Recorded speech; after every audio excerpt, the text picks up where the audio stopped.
आपने ex president of India gel Singh का नाम सुना? आप लोग जानते हैं जैल सिंह सुतार जाति के थे, धर्म परिवर्तन किया, सिख हो गए, ये सुतार थे, कारपेंटर। बूटा सिंह का नाम सुना, जो भारत के गृह मंत्री थे, ये शेड्यूल कास्ट का व्यक्ति है, धर्म परिवर्तित हो गया, सिख हो गया। आपको जानकारी हो इसलिए बता रहा हूं। इसी तरह से अनुसूचित जाति, जनजाति, अदर बैकवर्ड कास्ट से लोग सिखिज्म में धर्म परिवर्तित हुए, बुद्धिज्म में धर्म परिवर्तित हुए, 237 कम्युनिटीज जैन धर्म में भी कन्वर्ट हुए। अभी पाटिल साहब यहां से गए, ये कुंभी जाति के धर्म परिवर्तन किया, जैन हो गए, जैन हैं मगर जाति से कुंभी थे। मालूम हो इसलिए बता रहा हूं आप लोगों को, जानकारी हो। इतिहास आप लोगों को जो देश में पढ़ाया जाता है वो इतिहास नहीं है, झूठी बातें हैं। क्योंकि जो विजयी होता है वो अपना इतिहास लिखता है, जो विजयी होता है वो अपना इतिहास लिखता है, और जो पराजित होता है उसको अपना इतिहास पढ़ाता है। इसलिए हमको जो इतिहास पढ़ाया जा रहा है वो असली नहीं है, इसलिए असली बता रहा हूं। अगर किताबों में पढ़ाया गया होता तो मुझे बताने की जरूरत नहीं होती, उसमें पढ़ाया नहीं जाता इसलिए मुझे बताना पड़ रहा है। यही हमारा जागरण का अभियान है, यही हम बता रहे हैं, इसलिए बता रहा हूं। जैनिज्म में लोग धर्म परिवर्तित हो गए, बुद्धिज्म में हो गए, और सबसे ज्यादा इस्लाम में लोग धर्म परिवर्तित हो गए। आज के तारीख में 99% जो मुसलमान है भारत का, वो भारत का मुसलमान schedule caste, schedule tribe, other backward caste से धर्म परिवर्तित है। आक्रमणकारी जो मुसलमान भारत में आए थे उनके साथ केवल 1200 फौजी थे। 1200 जो फौजी थे उसके 12 लाख हो गए होंगे, मगर आज अगर 12 करोड़ मुसलमान माने जाए तो कहां से आए? ये कहां से आए? कभी सोचा? आपकी जानकारी के लिए थोड़ा बता दूं, केरला में जाओ, केरला का जो मुसलमान है मलयाली बोलता है, उसकी मातृभाषा मलयाली है। तमिलनाडु में आओ, तमिल का मुसलमान तमिल बोलता है, उसकी मातृभाषा तमिल है। आंध्रा में आओ, तेलुगु बोलता है, उसकी मातृभाषा तेलुगु है। कर्नाटका में आओ, उसकी मातृभाषा कन्नड़ी है। इधर सातारा, सांगली, कोल्हापुर के साइड में हमारे लोग मराठी बोलते हैं, मुस्लिम्स। अगर उनको हिंदी बोलने के लिए कहा जाए तो इधर सातारा, सांगली, कोल्हापुर के साइड के जो मुसलमान हैं उन लोगों को ठीक से हिंदी बोलना नहीं आता। वो हिंदी कैसी बोलते हैं? वो एक मेक को घास खिला रहे थे, एक मेक को घास खिला रहे थे। अब मराठी में घास किसको बोलते हैं और हिंदी में घास किसको बोलते जानते हो ना? तो हिंदी के बाद में उर्दू, उर्दू के बाद में पारसी, पारसी के बाद में अरबी। अरे तो बहुत दूर है भाई, बहुत दूर है, बहुत लंबा मामला है। अगर इधर बॉम्बे के आगे गुजरात जाओ, गुजरात का मुसलमान गुजराती बोलता है, उसकी मातृभाषा गुजराती है। राजस्थान में जाओ, राजस्थानी बोलता है। मारवाड़ में जाओ, मारवाड़ी बोलता है। लखनऊ में जाओ, अवधी बोलता है। गोरखपुर में जाओ, भोजपुरी बोलता है। पटना में जाओ, मुसलमान मगधी बोलता है। बंगाल में जाओ, बंगाली बोलता है। सुनकर आश्चर्य होगा, बांग्लादेश की राष्ट्रभाषा जानते हो क्या है? बांग्लादेश की राष्ट्रभाषा बंगाली है। आप सोचते होंगे मुसलमानों का राष्ट्र है, उर्दू होगा, नहीं, बंगाली है। बांग्लादेश की राष्ट्रभाषा बंगाली है। क्यों? आपको थोड़ा बता दूं क्या बात है, क्या इतिहास है। जब परिवार के परिवार मुसलमान होने लगे तो उस परिवार में जो मां इलिटरेट थी, अनपढ़ थी, गवार थी, वो परिवार के साथ इस्लाम में चली गई। उसको उर्दू कहां से आएगी? उसको अरबी फारसी कहां से आएगी? वो जो बोलती है अपने बेटे को पढ़ाती है, अपने बेटे को समझाती है। जो बोलती है वही भाषा उसने अपने बेटे को पढ़ाई, समझाई। ये सबूत के तौर पर बता रहा हूं ताकि आप लोगों को पता चले कि ये जो धर्म परिवर्तित मूल निवासी है, ये यहां के धर्म परिवर्तित जो लोग हैं, ये यहां के मूल निवासी लोग हैं। और अगर बहुत बड़ा सबूत चाहिए तो डीएनए के आधार पर प्रमाणित कर लेना, मेडिकल साइंस के आधार पर प्रमाणित कर लेना। तो मैं ये बात आप लोगों को बता रहा था कि ये लोग यहां से धर्म परिवर्तित हो गए, एससी एसटी ओबीसी से। और जो लोग एससी एसटी ओबीसी में ही है, दो हो गए, एक धर्म परिवर्तित हो गए और एक धर्म परिवर्तित नहीं हुए। ऐसे दो लोग हैं, एससी एसटी ओबीसी, जो धर्म परिवर्तित नहीं हुआ और जो धर्म परिवर्तित हो गए, सिख हो गया, मुसलमान हो गया, ईसाई हो गया, बुद्धिस्ट हो गया, जैन हो गया, ऐसे दो वर्ग हो गए। अब हमारे देश में फसाद होता है। जब फसाद होता है तो फसाद किसमें होता है जानते हो? जिन्होंने धर्म परिवर्तन नहीं किया, वो schedule caste, schedule tribe, other backward caste के जो लोग हैं वो लोग, और जो धर्म परिवर्तित होके मुसलमान हो गए और जो धर्म परिवर्तन नहीं किया, उन दोनों के बीच में फसाद होता है। उन दोनों के बीच में फसाद होता है। और जब दूसरे दिन अखबार में खबर आती है छपकर, तो खबर में क्या होता है? खबर में होता है हिंदू मुसलमान का फसाद। अखबार में क्या होता है? अखबार में होता है हिंदू मुसलमान का फसाद। मगर फसाद तो हिंदू मुसलमान का नहीं है। फसाद तो जो धर्म परिवर्तित नहीं हुए और जो धर्म परिवर्तित हुए, इनसे ही, यहां से ही उधर गए, ये दोनों के बीच में फसाद होता है। मगर अखबार वाले लिख देते हैं कि फसाद हिंदू मुसलमान में हुआ। अखबार वाले ऐसा क्यों लिखते हैं? क्योंकि अखबार के मालिक बनिया हैं और अखबार के संपादक ब्राह्मण हैं, अखबार के पत्रकार ब्राह्मण हैं, अखबार का मालिक बनिया है। इसलिए हम इस देश के प्रचार माध्यम का हमने नाम रखा ब्राह्मण बनिया प्रचार माध्यम। इसका नाम हमने रखा ब्राह्मण बनिया प्रचार माध्यम। इसका निर्माता कौन है? इसका निर्माता है मोहनदास करमचंद गांधी। गांधी जी बनिया थे। आजादी के आंदोलन में प्रचार करने की जरूरत थी। गांधी जी ने अपने भाइयों को समझाया और उन बनियों ने अखबार निकाले। आपको सबूत चाहिए? चलो सबूत बता देता हूं। टाइम्स ऑफ इंडिया जो ग्रुप है जैन बनिया का, एक्सप्रेस ग्रुप है गोयंका बनिया का, हमारे महाराष्ट्र में लोकमत ग्रुप है, आपके इधर भी आया होगा, आया, ए दरडा बनिया का। उत्तर भारत में जाओ, भास्कर अग्रवाल बनिया, जागरण ये भी बनिया का ग्रुप है। तो हमारे देश में जितने चैन पेपर निकलते हैं, जिसको श्रृंखलाबद्ध अखबार कहा जाता है, वो अखबार बनिया के मलकियत में है। अखबार के संपादक ब्राह्मण हैं, पत्रकार ब्राह्मण हैं। ब्राह्मण बनिया प्रचार माध्यम हो गया। जिस पर ब्राह्मण बनिया का कब्जा है, वो खबर क्या छापता है? वो खबर छापता है हिंदू मुसलमान का फसाद हो गया। फसाद हिंदू मुसलमान का नहीं हुआ। फसाद किसका हुआ? जो schedule caste, schedule tribe, other backward caste के लोग मुसलमान हो गए और जो नहीं हुए और जो हुए उनके बीच में फसाद हुआ। अखबार वालों ने लिख दिया हिंदू मुसलमान का फसाद हुआ। मैं औरंगाबाद में वहां काम करता था, तो मैंने अपनी आंखों से देखा फसाद में क्या होता है मालूम है? जब अमन और चैन रहता है, शांति रहती है, तो लोग अपने को शेड्यूल कास्ट कहते हैं, शेड्यूल ट्राइब कहते हैं, अदर बैकवर्ड कास्ट कहते हैं। और जो फसाद होता है, जैसे ही फसाद होता है, वो जितने schedule caste, schedule tribe, other backward caste के लोग होते हैं, वो सारे के सारे हिंदू हो जाते हैं।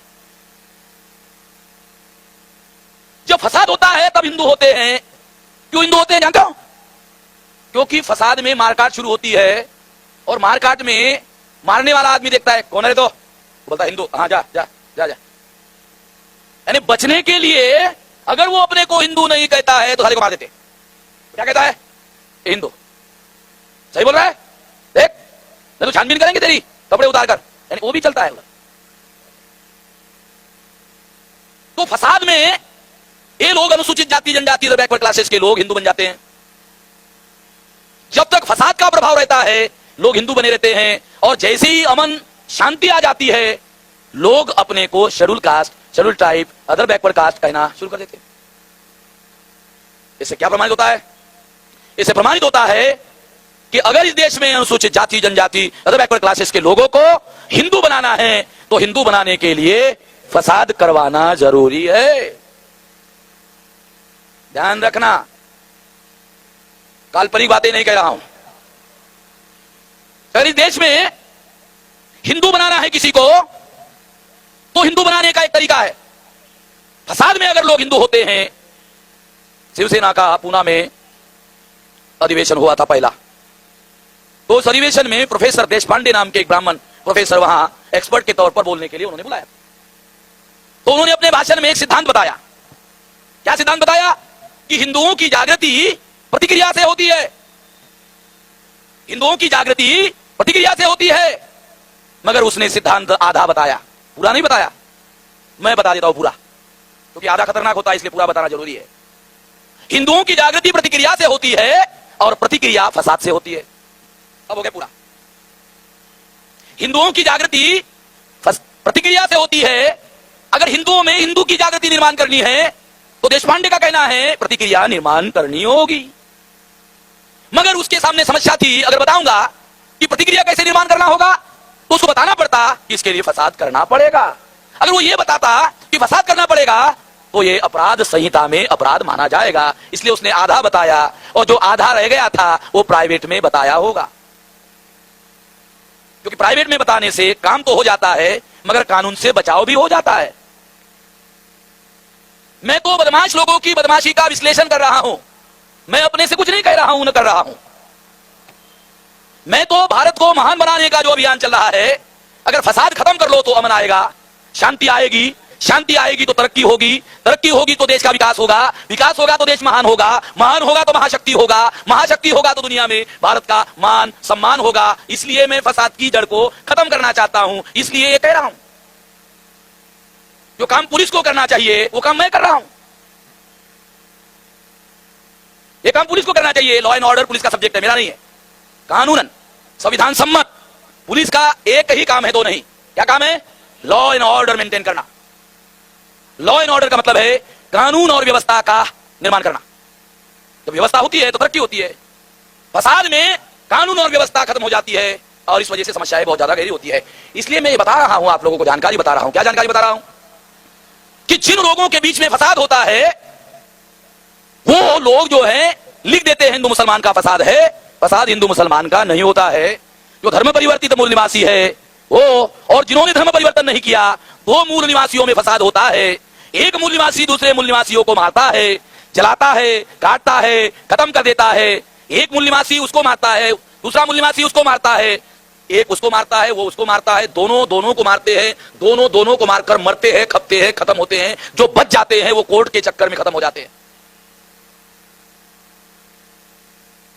इसलिए मैं हमेशा ये कहते रहता हूं कि फसाद की जो समस्या है ये सबसे बड़ी समस्या तो है, मगर किसकी समस्या है? मुसलमान कहते हैं ये हमारी सबसे बड़ी समस्या है, मगर मैं मानता हूं कि ये मुसलमानों की सबसे बड़ी समस्या नहीं है। ये अनुसूचित जाति, अनुसूचित जनजाति, अदर बैकवर्ड क्लासेस के लोगों की सबसे बड़ी समस्या है। ये मैं यहां साबित कर दूंगा आपको। इन लोगों की सबसे बड़ी समस्या है। क्यों सबसे बड़ी समस्या है? जो इस देश में अल्पसंख्यक है, ब्राह्मणों की संख्या 3.5% है। 3.5% वाला आदमी भारत के किसी भी चुनाव क्षेत्र में चुनाव लड़े, किसी भी चुनाव क्षेत्र से ब्राह्मण चुनाव नहीं जीत सकता और चुनाव जीतकर एमपी नहीं बन सकता। जब एमपी नहीं बनेगा तो एमपीओं का बहुमत नहीं होगा। जब एमपीओं का बहुमत नहीं होगा तो पीएम कहां से होगा? एमपी मींस मेंबर पार्लियामेंट और पीएम मींस प्राइम मिनिस्टर। तो एमपी नहीं होगा तो पीएम कहां से होगा? और जब पीएम नहीं होगा तो व्यवस्था पर कब्जा कहां से होगा? जब व्यवस्था पर कब्जा नहीं होगा तो अपना वर्चस्व कैसे निर्माण करेगा? नहीं कर सकता। इसलिए जो 3.5% है वो लोग बहुसंख्य बनना चाहते हैं और बहुसंख्य बनने के लिए इस देश में फसाद करवाते हैं। यह है उसका कारण। फसाद करवाने से क्या होता है? जो schedule caste, schedule tribe, other backward caste का आदमी अपने को हिंदू नहीं कहता, न मानता है, वो फसाद में हिंदू हो जाता है। और जैसे ही फसाद में हिंदू हो जाता है, अल्पसंख्यक ब्राह्मण बहुसंख्य हो जाता है। बहुसंख्य हो जाता है, वो चुनाव लड़ता है, हिंदू के नाम पर वोट पाता है और हिंदू के नाम पर जैसे वोट मिलता है अल्पसंख्यक ब्राह्मण चुनाव जीत जाता है। वरना कोई भी ब्राह्मण भारत में चुनाव नहीं जीत सकता। किसी भी चुनाव क्षेत्र से, भारत के किसी भी 543 में से पावर पर कब्जा करने के लिए फसाद होते हैं। ध्यान रखना। 3.5% लोग, आपको सुनकर आश्चर्य लगेगा, जो 3.5% है, ब्राह्मण 3.5%, मुसलमान 12%, 3.5% ब्राह्मण मुसलमानों को क्या कहते हैं? मुसलमानों को कहते हैं अल्पसंख्यक। 3.5% बहुसंख्यक और 12% अल्पसंख्यक। समझ लो ना चमत्कार। ये चमत्कार के बारे में कभी सोचा? कभी नहीं सोचा आप लोगों ने। ये बहुत ज्यादा गंभीरतापूर्वक सोचने का मामला है कि आखिरकार अल्पसंख्यक ब्राह्मण एडल्ट फ्रेंचाइज में प्रौढ़ मताधिकार में बहुसंख्यक कैसे होता है? और जब बहुसंख्यक नहीं होगा तो चुनाव कैसे जीतेगा? जब चुनाव नहीं जीतेगा तो व्यवस्था पर काबिज कैसे होता है? नहीं हो सकता, मगर होता है। इसीलिए फसाद करवाए जाते हैं। फसाद इसीलिए होते हैं और फसाद में अनुसूचित जाति, जनजाति, अदर बैकवर्ड क्लासेस के लोगों को हिंदू के नाम पर इस्तेमाल किया जाता है। मैं दुख के साथ कहना चाहता हूं मुसलमान भाइयों को कि मुसलमान लोग अनुसूचित जाति, जनजाति, अदर बैकवर्ड क्लासेस के लोगों को हिंदू कहते हैं। ये बिल्कुल हिंदू नहीं है। मैं मुसलमानों से यह अपील करना चाहूंगा कि मुसलमान अनुसूचित जाति, जनजाति, पिछड़े वर्ग के लोगों को हिंदू ना कहे, कम से कम इतना ना कहे। क्योंकि जब मुसलमान अनुसूचित जाति, जनजाति और पिछड़े वर्ग के लोगों को हिंदू कहता है तो वो आरएसएस की मदद करता है, विश्व हिंदू परिषद की मदद करता है, वो बजरंग दल की मदद करता है। अगर मुसलमान आरएसएस की, विश्व हिंदू परिषद की, बजरंग दल की मदद करता है और मदद करने से उसको शक्तिशाली बनाता है, उसको शक्तिशाली बनाने के बाद अगर मुसलमान रोता है, चिल्लाता है, तो उसको रोने चिल्लाने का अधिकार नहीं है। अगर वो रोता है, चिल्लाता है तो कोई और जिम्मेवार नहीं है, वो खुद जिम्मेवार है। उसको कम से कम अपने दुश्मन को ताकतवर बनाने का काम नहीं करना चाहिए। मैं आपकी जानकारी के लिए बता दूं, हमारे वक्ताओं की माफी मांगकर भी एक बात कहना चाहता हूं। ये बहुत गंभीर मामला है कि मुस्लिम लोग जो वक्ता होते हैं, लगभग वक्ता जो है इस देश का नाम जब पुकारते हैं तो कहते हैं हिंदुस्तान, कहते हैं ना। आरएसएस के लोग साली फटे तक ताकत लगा रहे हैं कि इस देश को हिंदुस्तान बनाया जाए, बनाया जाए, बनाया जाए, बनाया जाए, फटे तक कोशिश कर रहे हैं, मगर मुसलमानों ने तो पहले ही बना दिया। वो फटे तक कोशिश कर रहे हैं मगर हो नहीं रहा, और मुसलमानों ने बना दिया। नहीं बनाना चाहिए, बना दिया।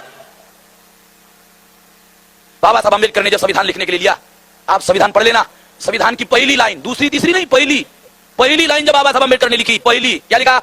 India that is a Bharat. एकमात्र आर्टिकल है जिसको लिखा और ट्रांसलेशन भी खुद ही किया translation. India that is a Bharat, ऐसा ट्रांसलेशन क्यों किया बाबा साहब ने? क्योंकि बाबा साहब अम्बेडकर को आशंका थी जब मैं मर जाऊंगा तो कोई ब्राह्मण अंग्रेजी संविधान का ट्रांसलेशन करेगा और इंडिया का ट्रांसलेशन हिंदुस्तान करेगा। इंडिया का ट्रांसलेशन क्या करेगा? हिंदुस्तान करेगा।